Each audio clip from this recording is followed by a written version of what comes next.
Have you ever sat down, closed your eyes, and tried to just focus on your breath? If you're anything like me, within 10 seconds your mind isn't on your breath anymore.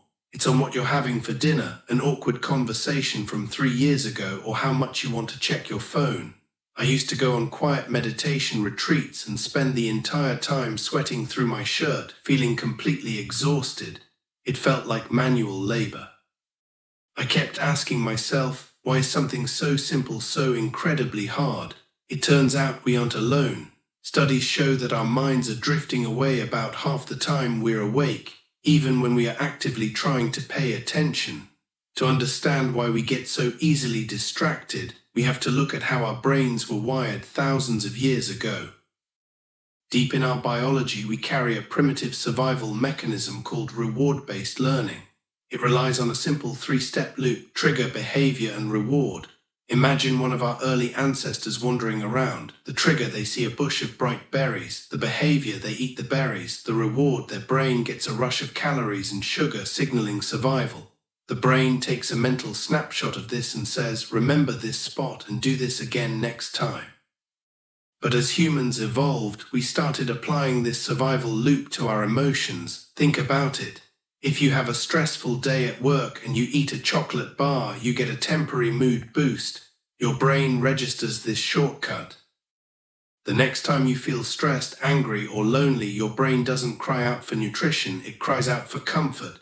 We do the same thing with our phones. Feel a bit awkward in a social setting, check your notifications. Feel bored at your desk, open email. We went from using this brain loop to survive to using it to lock ourselves into endless repetitive habits. So how do we usually try to break these habits? Willpower.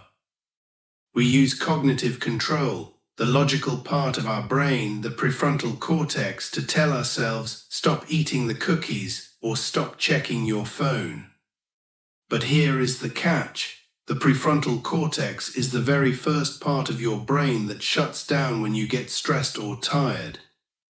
That's why when you're exhausted at the end of a long day, you're much more likely to snap at your family, order fast food, or scroll mindlessly for hours. You simply don't have the biological resources to fight yourself. So what if we stopped fighting? What if we tried a different approach? What if, instead of forcing ourselves to stop a bad habit, we just got really deeply curious about what we are actually experiencing while doing it?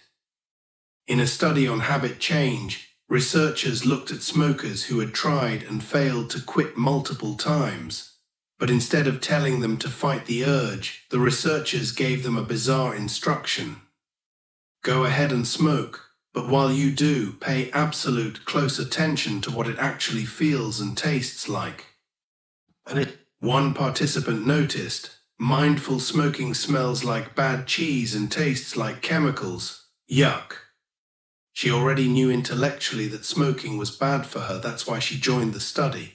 But by bringing curiosity to the moment, she discovered its reality viscerally. She moved from knowing it in her head to knowing it in her bones. The illusion was shattered and she naturally lost interest. This is the magic of mindfulness. It's not about magic tricks or forcing your mind to be blank. It's about looking at your habits so clearly that you naturally lose interest in them. When a craving hits us, it usually feels like a massive, terrifying wave that is going to crush us. But if you pause and look at it with curiosity, you realize that a craving is actually just a collection of small physical sensations.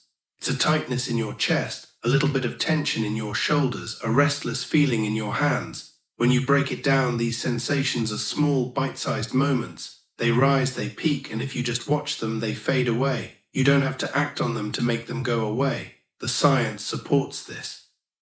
Brain scans show that when we get caught up in a craving, a network in our brain called the default mode network lights up. But the moment we step back and observe the craving with curiosity, that exact same brain region quiets down. We transition from being controlled by the habit to being the scientist studying it. You can put this to the test today.